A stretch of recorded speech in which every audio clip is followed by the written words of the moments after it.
Mazmur 91. Dalam lindungan Allah. Orang yang duduk dalam lindungan yang maha tinggi dan bermalam dalam naungan yang maha kuasa akan berkata kepada Tuhan, tempat perlindunganku dan kubu pertahananku, Allahku yang kupercayai. Sungguh, dialah yang akan melepaskan engkau dari jerat penangkap burung, dari penyakit sampar yang busuk. Dengan kepaknya ia akan menudungi engkau, di bawah sayapnya engkau akan berlindung. Kesetiaannya ialah perisai dan pagar tembok. Engkau tak usah takut terhadap kedahsyatan malam, terhadap panah yang terbang di waktu siang, terhadap penyakit sampar yang berjalan di dalam gelap, terhadap penyakit menular yang mengamuk di waktu petang. Walau 1.000 orang rebah di sisimu dan 10.000 di sebelah kananmu, tetapi ia tidak akan menimpamu. Engkau hanya menontonnya dengan matamu sendiri dan melihat pembalasan terhadap orang-orang fasik. Sebab Tuhan ialah tempat perlindunganmu, yang maha tinggi telah kau buat tempat perteduhanmu.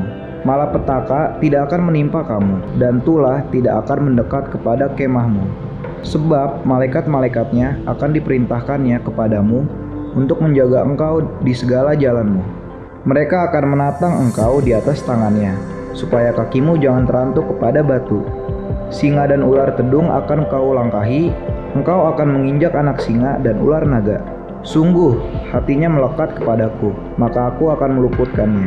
Aku akan membentenginya, sebab ia mengenal namaku. Bila ia berseru padaku, aku akan menjawab, aku akan menyertai dia dalam kesesakan, aku akan meluputkannya dan memuliakannya. Dengan panjang umur akan kukenyangkan dia, dan akan kuperlihatkan kepadanya keselamatan daripadaku. Amin.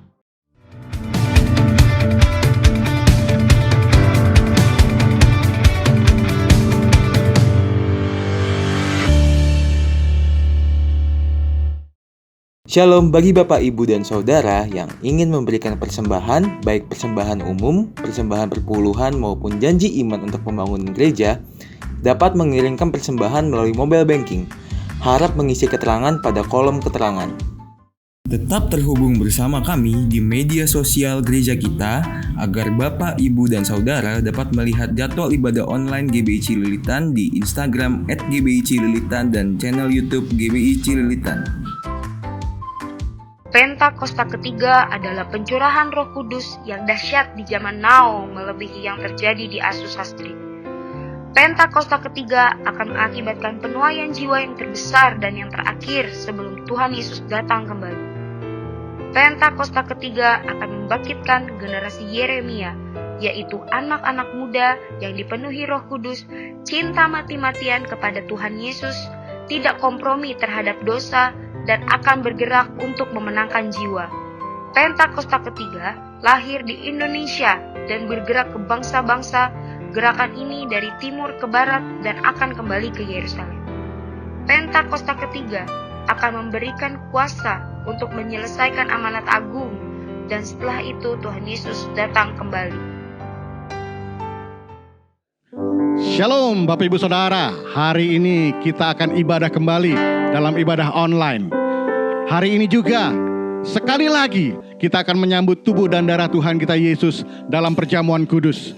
Mari Bapak Ibu Saudara, kita siapkan hati dan seluruh keberadaan kita untuk menyambut firman dan perjamuan yang akan diadakan pada kesempatan hari ini.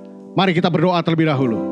Bapa, dalam nama Yesus Tuhan, kami mengucap syukur, kami berterima kasih kalau pada kesempatan hari ini Tuhan, kami diberikan kesempatan untuk beribadah online Tuhan. Tapi kami percaya lawatan Roh-Mu yang kudus Tuhan, lawatan Roh-Mu yang luar biasa Tuhan, akan kami alami Tuhan, akan kami terima Tuhan. Berkat-Mu juga akan kami terima Tuhan. Terima kasih Bapa, terpujilah nama-Mu Yesus.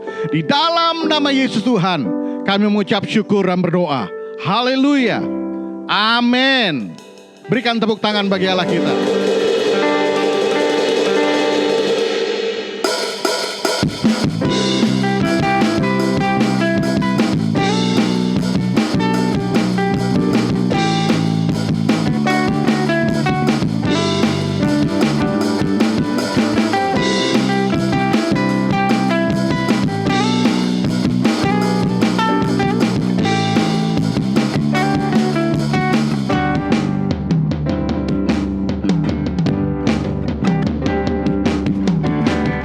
Dia mati bagiku, Dia bangkit bagiku. Ya Tuhan Allah penyelamatku.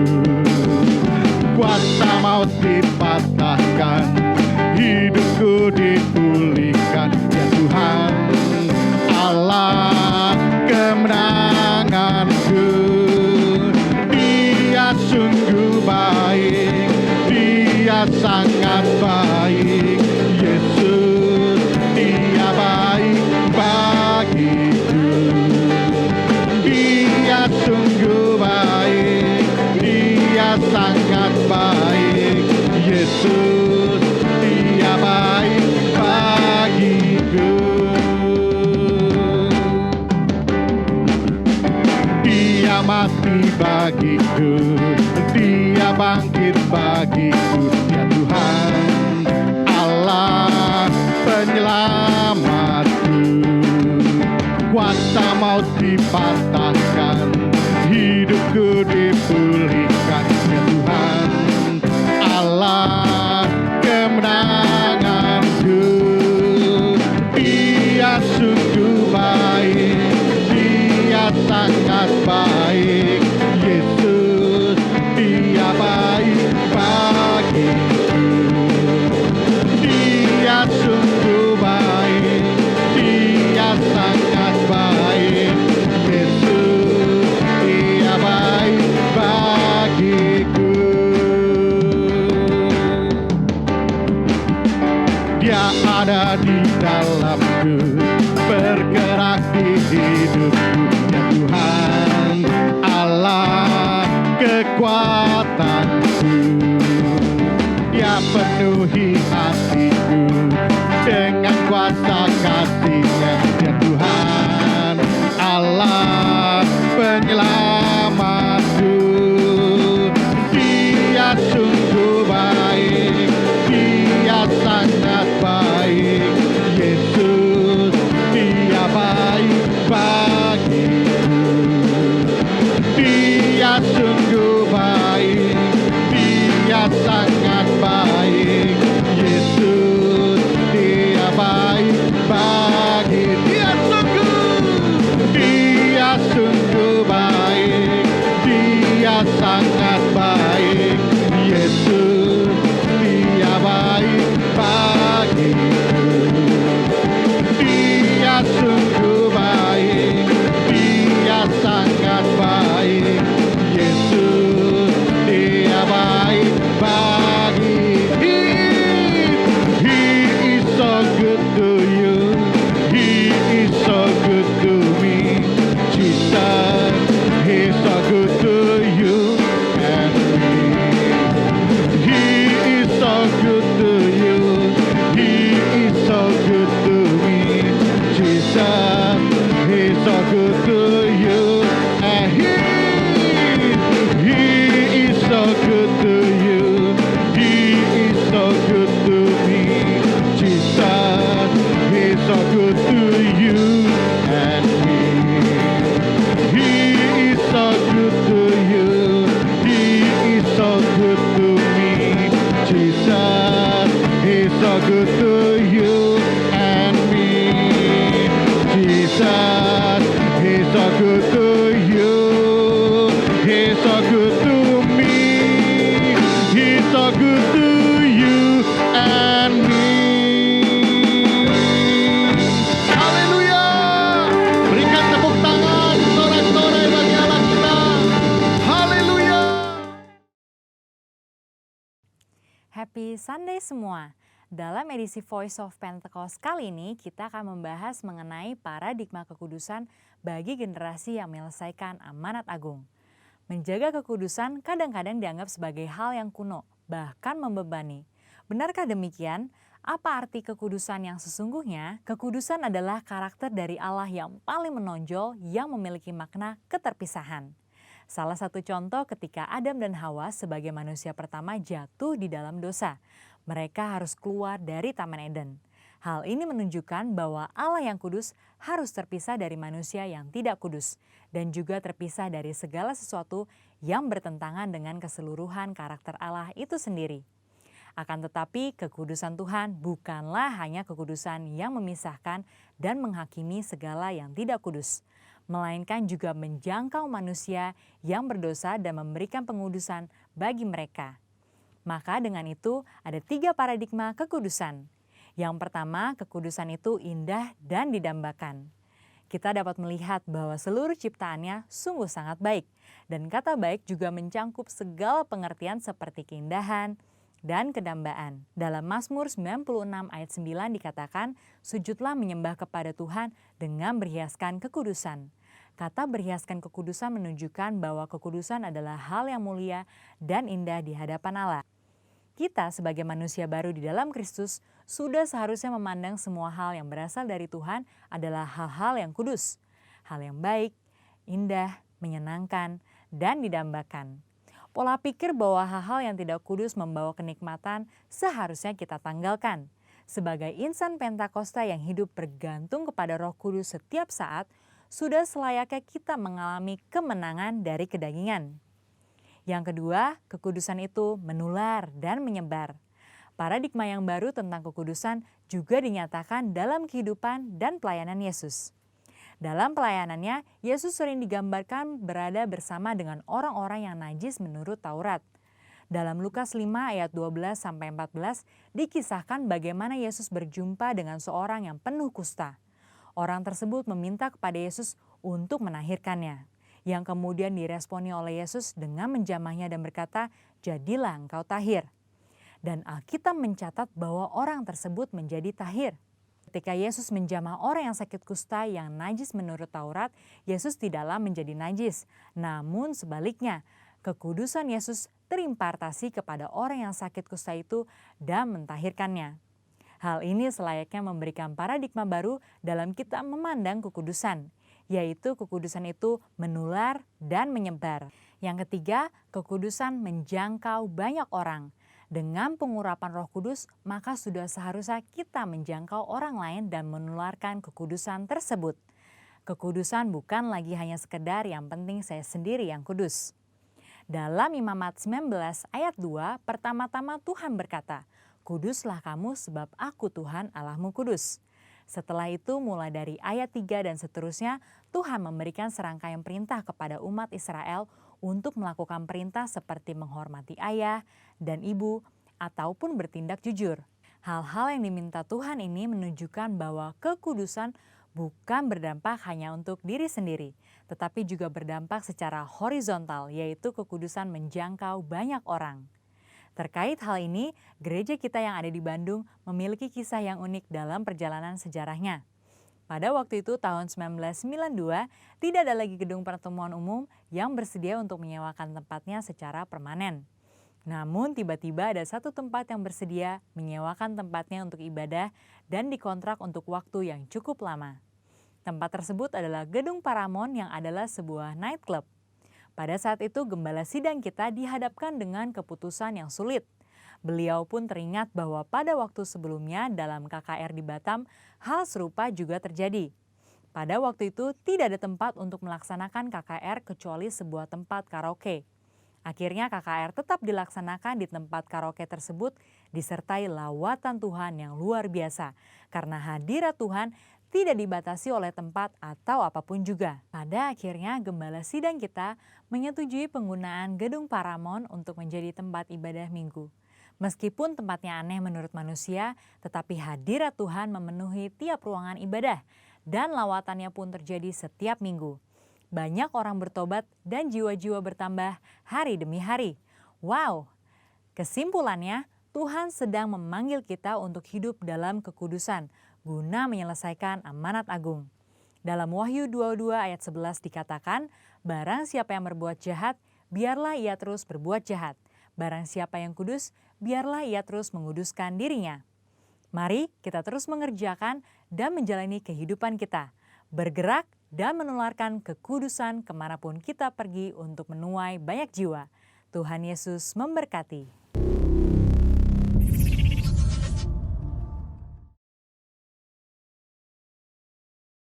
Mari kita sembah Dia, Allah yang luar biasa. Terima kasih Tuhan. Terima Terima kasih, terima kasih Yesus, Engkau Allah yang baik. Kinarala barala namayamu, kiarala barala nana namayasi. Haleluya. Kiarala barala barala. Terima kasih Tuhan. Yesus, namamu indah, Kau kekasih hatiku, Kau dambaan jiwaku. Yesus, ku cinta padamu, selalu dekat padamu, itu kerinduanku. Yang ku mau hanya menyenangkanmu, biarlah seluruh hidupku berkenan kepadamu. Bukan emas, perak, bahkan permata, namun Kau segalanya yang terbaik di dalam hidupku.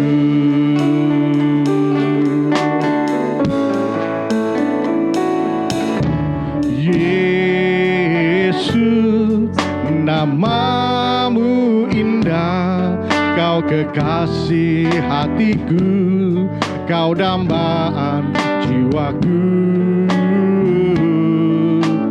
Yesus, ku cinta padamu, selalu dekat padamu, itu kerinduanku. Yang ku mau hanya menyenangkanmu, biarlah seluruh hidupku berkenan kepadamu. Bukan emas, perak, bahkan permata, namun Kau segalanya yang terbaik di dalam hidup. Haleluya, haleluya, terpujilah Tuhan. Haleluya, kekal selamanya. Haleluya, terpujilah Tuhan Allah Maha Kuasa. Yang ku mau hanya menyenangkanmu, biarlah seluruh hidupku berkenan kepadamu. Bukan emas, perak, bahkan permata, namun Kau segalanya yang terbaik di dalam hidup. Haleluya, haleluya, terpujilah Tuhan. Haleluya, kekal selamanya. Haleluya, terpujilah Tuhan Allah Maha Kuasa. Haleluya, haleluya.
Tuhan.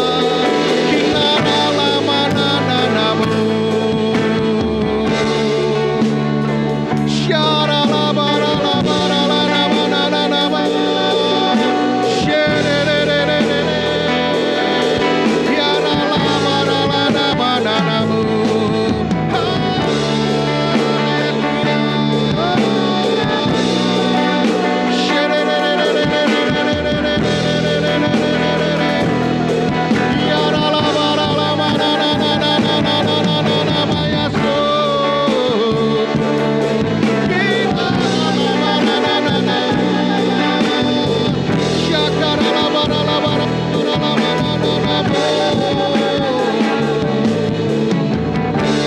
Haleluya. Haleluya.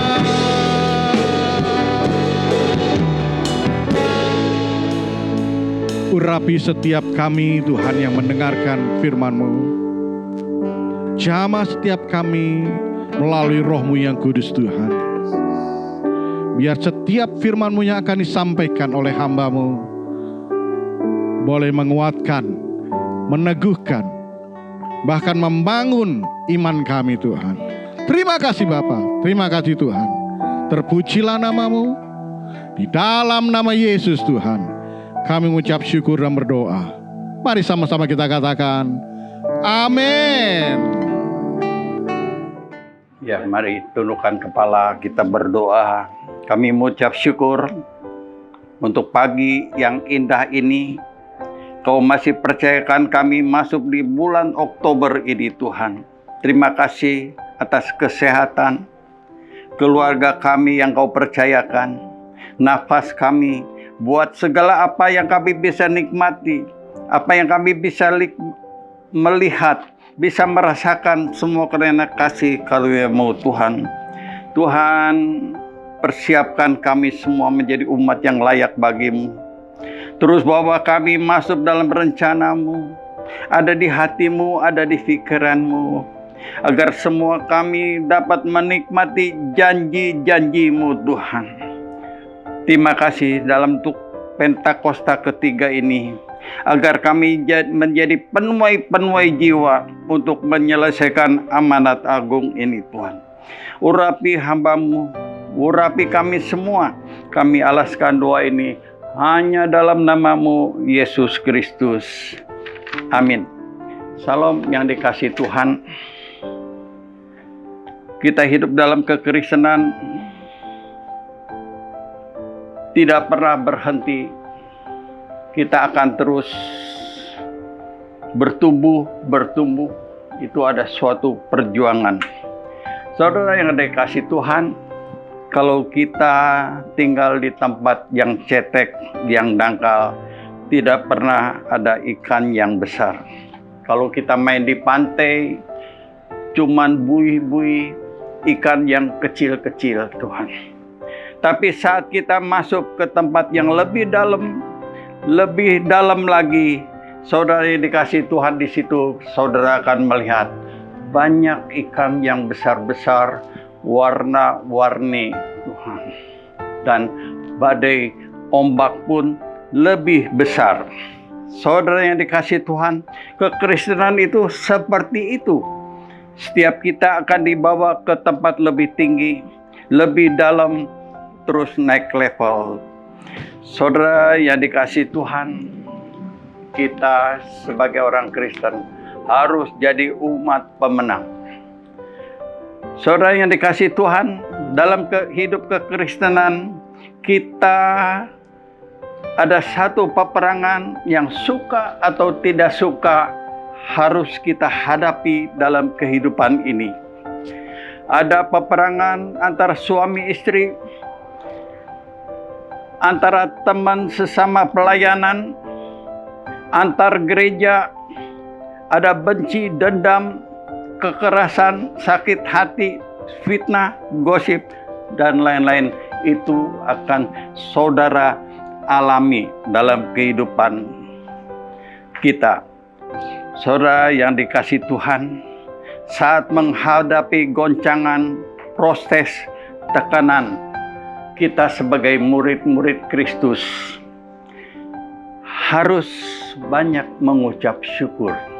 Mari kita sama-sama baca di Kolose 1 ayat 3. Dikatakan, kami selalu mengucap syukur kepada Allah Bapa Tuhan kita Yesus Kristus setiap kali kami berdoa untuk kamu. Saudara yang dikasihi Tuhan, ayat ini berkata, kamu harus selalu mengucap syukur kepada Allah saat ada peperangan rohani, tekanan, proses, dan goncangan apapun. Saudara, yang banyak orang Kristen tidak bisa menikmati kebaikan Tuhan. Kenapa banyak orang Kristen tidak bisa menikmati, menangkap kasih karunia Tuhan, menikmati janji-janji Tuhan? Karena banyak orang Kristen tidak mengerti peperangan rohani. Saat ada tantangan, pergumulan, proses, persoalan, segala yang lain-lain, mereka menghindar dari tantangan, dari proses. Mereka lawan dengan cara dunia. Mereka keluar dari pelayanan. Saudara yang dikasihi Tuhan, Alkitab berkata, kita kuat, bukan kuat gagah kita sendiri, tapi oleh Roh Tuhan. Saudara, selama kita merasakan kekuatan dari Tuhan, maka kita akan melihat bagaimana kemuliaan demi kemuliaan dalam kehidupan kita. Banyak orang Kristen tahu banyak, tapi tidak pernah lulus dalam kehidupannya karena tidak berharap mengandalkan Tuhan. Saudara yang dikasihi Tuhan, saat ada masalah, goncangan, proses, segala macam masalah, serahkan di tangan Tuhan. Letakkan di tangan Tuhan, maka Tuhan akan membuat segalanya menjadi indah pada waktunya. Segala masalah apapun, serahkan di tangan Tuhan. Letakkan di tangan Tuhan. Bagian kita hanya mengucap syukur.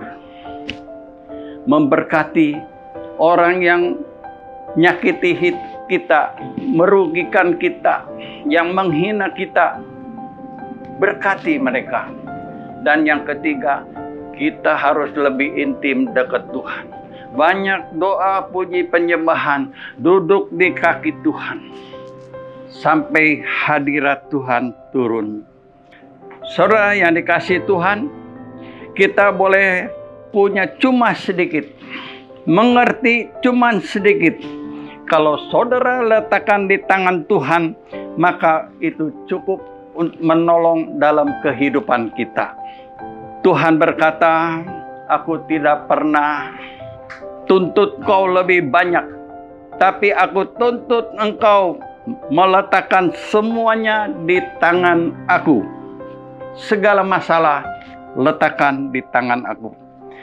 Saudara yang dikasihi Tuhan, segala kesalahanmu, segala kelemahanmu, segala kekuranganmu, segala kegagalanmu, bahkan segala kebodohanmu, keterbatasanmu, letakkan di tanganku, kata Tuhan. Letakkan di tangan Tuhan, maka Tuhan bisa membuat segalanya menjadi baik pada waktunya. Saudara yang dikasihi Tuhan, kalau kita punya mata untuk menikmati segala kebaikan Tuhan, maka engkau punya hati yang banyak mengucap syukur. Segala masalah datang, mengucap syukur. Sebab di balik masalah itu ada suatu berkat yang luar biasa. Saudara yang dikasihi Tuhan, banyak orang Kristen punya mata hanya melihat kepada masalah, pergumulan, tantangan, kepada yang buruk di dalam hidupnya, kelemahannya, dan hatinya penuh gerutuan, ngomel terus dalam kehidupannya. Saudara yang dikasihi Tuhan, kita harus punya hati yang mengucap syukur dalam segala hal. Karena perjalanan kita tidak lepas dari segala masalah. Seumpama murid seorang lagi sekolah dari kelas 1, ada ujian, lulus naik ke kelas 2, kelas 3. Kita itu hidup seperti itu. Banyak ujiannya. Kalau lulus ada sesuatu yang Tuhan hadiahkan kepada kita. Saudara yang dikasihi Tuhan, kita sebagai orang Kristen seumpama orang Israel keluar dari Mesir. Mesir seumpama orang dunia keluar dari Mesir, keluar dari dunia, nyebrang sungai Yordan, kita dibaptis, lalu lewat padang gurun menuju ke tanah perjanjian. Saudara yang dikasihi Tuhan, padang gurun itu banyak tidak enaknya, kering, kerontang, panas. Itu padang gurun. Saudara yang dikasihi Tuhan, lewat masalah kita akan lebih mengenal Allah kita. Lewat masalah kita bisa mencapai tanah perjanjian. Lewat masalah kita bisa mengetahui rencana Tuhan dalam kehidupan kita. Lewat masalah kita dipersiapkan menjadi umat yang layak. Lewat masalah kita akan menjadi mempelai Kristus yang dewasa. Lewat masalah kita menjadi serupa dengan Kristus. Jadi lewat masalah kita didewasakan. Kita akan menjadi mempelai Kristus. Mempelai Kristus tidak ada seperti anak-anak. Mempelai Kristus yang dewasa baru menjadi mempelai Kristus. Saudara yang dikasihi Tuhan, setiap kita menang dari masalah, maka mujizat yang tidak lazim akan terjadi dalam kehidupan kita. Demikian pula kita sebagai murid-murid Kristus. Banyak masalah, ujian, tantangan, proses, dan lain-lain. Saat lulus ujian, kita naik level, maka hadiah yang dari Tuhan, yaitu kita sama-sama baca di 1 Korintus 2 ayat 9. Tetapi seperti ada tertulis, apa yang tidak pernah dilihat oleh mata, dan tidak pernah didengar oleh telinga, dan yang tidak pernah timbul di dalam hati manusia, semua yang disediakan Allah untuk mereka yang mengasihi Dia. Ini berkat dari Tuhan yang luar biasa. Dalam COVID yang 19, kita sedang dilatih menjadi prajurit-prajurit Kristus yang gagah perkasa, yang mempunyai gaya hidup doa, puji, penyembahan bersama-sama siang dan malam, dan melakukan kehendak Tuhan pada zaman ini. Saudara yang dikasihi Tuhan, kita yang lulus di proses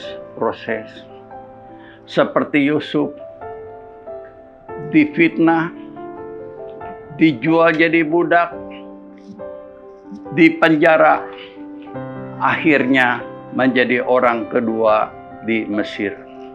Saudara yang dikasihi Tuhan, kita harus menang dari proses. Saat kita menang, maka rencana Tuhan untuk dalam kehidupan kita apa? Saudara yang dikasihi Tuhan, biar setiap kita menang dari lulus dari proses ini Tuhan. Kita harus lulus. Saat lulus kita melihat bisa menikmati janji-janji Tuhan, menikmati semuanya Tuhan. Ini firman yang saya sampaikan pagi ini, biar kita sama-sama bertumbuh. Saatnya kita akan masuk dalam perjamuan kudus. Perjamuan kudus adalah perjamuan Tuhan sendiri. Setiap kali kita masuk dalam perjamuan kudus, Ini pesan Tuhan buat kita semua. Biarlah ini menjadi peringatan akan daku. Mari kita tundukkan kepala.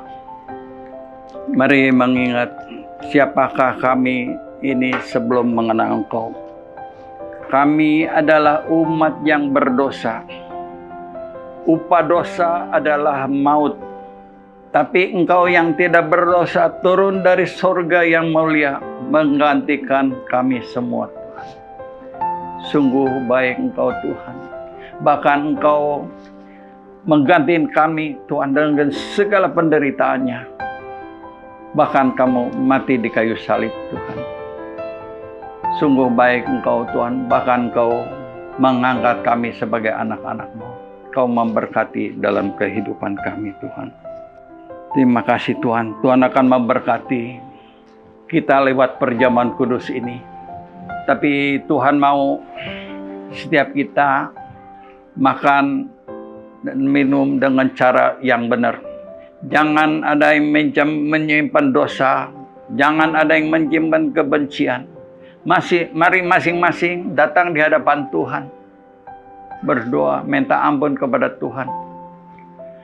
Bapa, Kau melihat anak-anak-Mu Tuhan datang di hadapan-Mu. Kau dengar Tuhan minta pengampunan mereka Tuhan. Biar mereka layakkan Tuhan, ampuni mereka Tuhan. Terima kasih Tuhan. Saatnya kami akan masuk dalam perjamuan kudus. Dengan hati penuh pengucapan syukur. Layakan setiap kami Tuhan. Kami alaskan doa dalam nama-Mu Yesus Kristus. Sebab apa yang telah kuteruskan kepadamu telah aku terima dari Tuhan, yaitu bahwa Tuhan Yesus pada malam waktu diserahkan mengambil roti. Mari angkat roti tinggi-tinggi. Dan sesudah itu yang mengucap syukur atasnya, yang memecah-mecahkannya dan berkata, inilah tubuhku yang diserahkan bagi kamu. Perbuatlah ini menjadi peringatan akan aku. Saudara yang dikasihi Tuhan, bukankah roti yang kita pecah-pecahkan adalah persekutuan dan tubuh Kristus? Mari kita makan bersama dalam nama-Mu Yesus Kristus.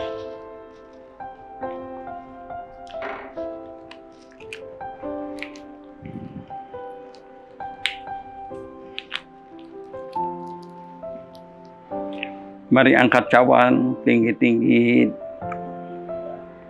Demikian juga yang mengambil cawan sesudah makan lalu berkata, cawan ini adalah perjanjian baru yang dimateraikan oleh darahku. Perbuatlah ini setiap kali kamu meminumnya menjadi peringatan akan aku. Saudara yang dikasihi Tuhan, bukankah cawan pengucapan syukur? Yang atasnya kita ucapan syukur adalah persekutuan dan darah Kristus. Mari kita minum dalam nama-Mu Yesus Kristus.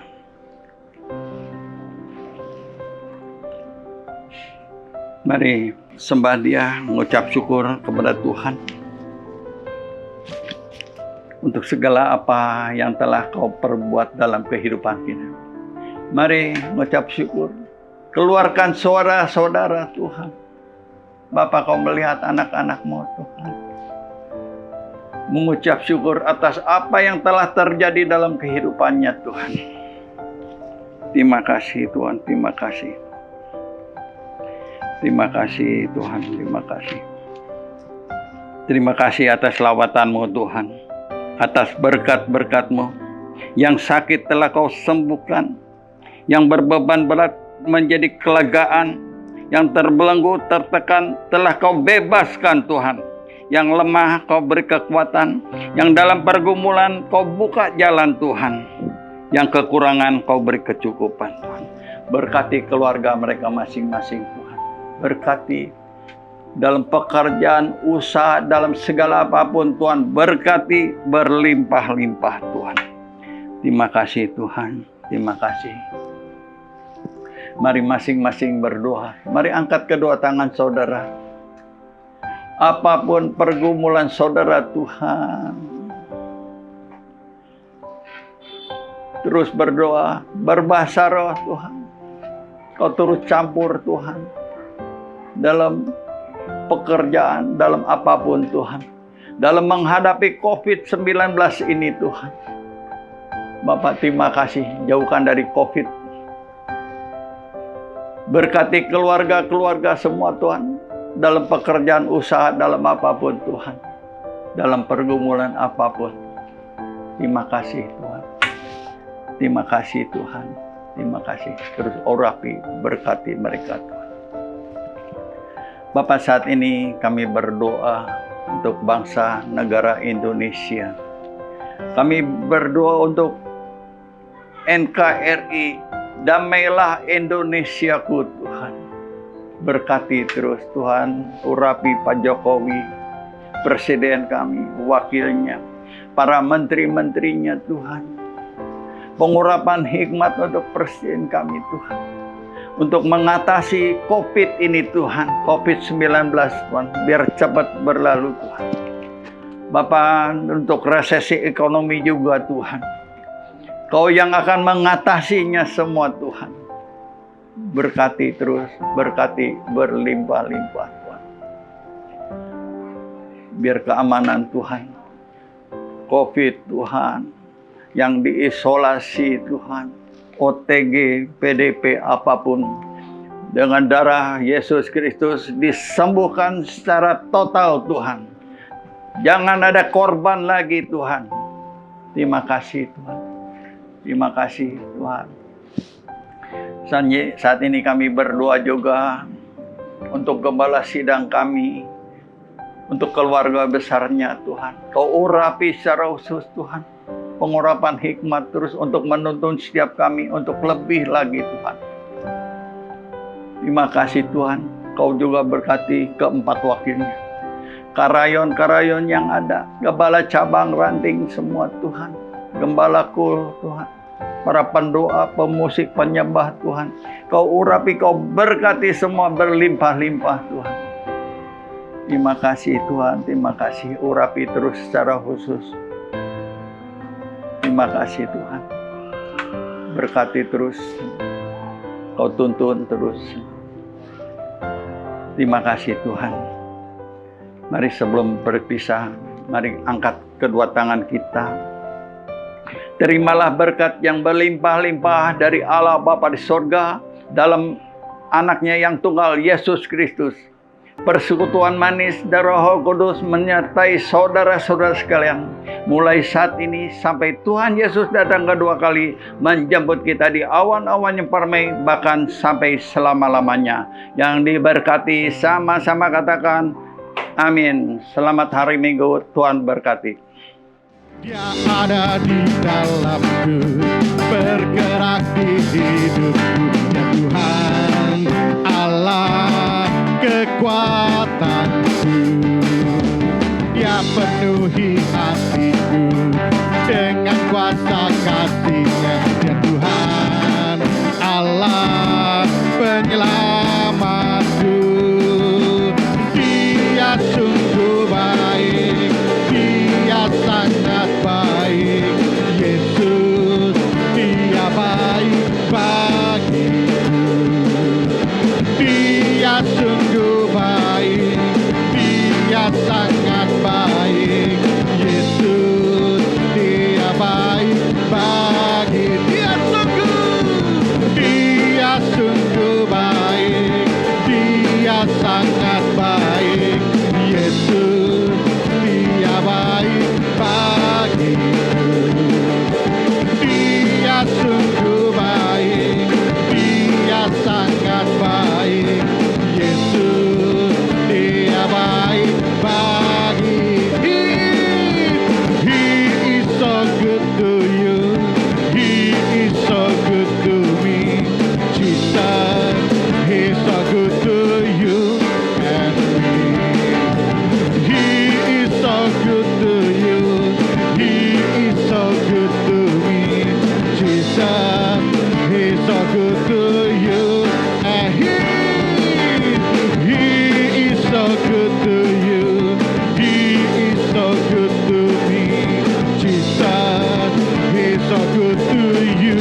so good to you.